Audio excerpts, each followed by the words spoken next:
ఇది ఒక fire damper panel అన్నమాట.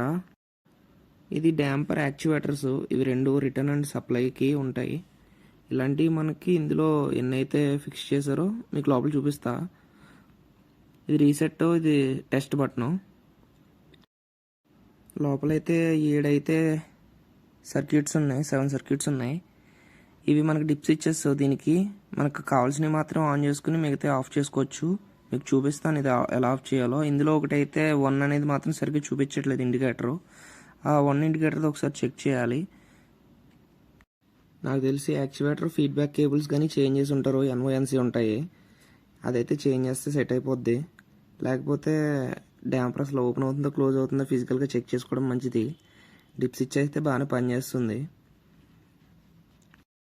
ఇందులో ఒకటి 0లో పెడతాను. మనకి ఇండికేటర్ అయితే ఇలా ఆఫ్ అవుతుంది.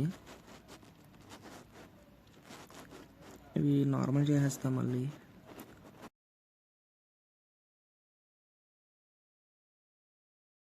ఇందాక చెప్పా కదా యాక్చువేటర్ ఫీడ్బ్యాక్ అనేసి. ఇందులో ఒకటి కామన్ ఉంటుంది, ఒకటేమో NONC ఉంటుంది.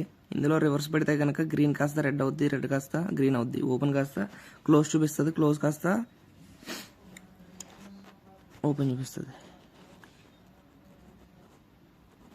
డిప్ స్విచెస్ అయితే అన్నీ ఆన్ చేశాను. ఇప్పుడైతే నార్మల్ చేసా. అది రివర్స్ పెట్టున్నది, ఆ 1వ నెంబర్ది. నార్మల్గా పెట్టాను. ఇప్పుడు రివర్స్ చేసా, అది కూడా చెక్ చేసుకున్న. డ్యాంపర్ అయితే ఇప్పుడు ఓపెన్ పొజిషన్లోనే ఉంది. ఇవి TBT. పైన కనెక్షన్ ఉన్నాయి, కింద కూడా కనెక్షన్ ఉన్నాయి.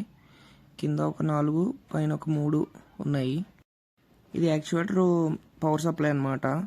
2 వైర్స్ వస్తాయి కదా యాక్చువేటర్ నుంచి, DC కానీ AC కానీ ఇవ్వచ్చు. దానికి 2 సపోర్ట్ చేస్తుంది. దాని కనెక్షన్స్ అన్నీ ఇక్కడ ఉంటాయి. ప్రతి దాని నుంచి వచ్చిన యాక్చువేటర్.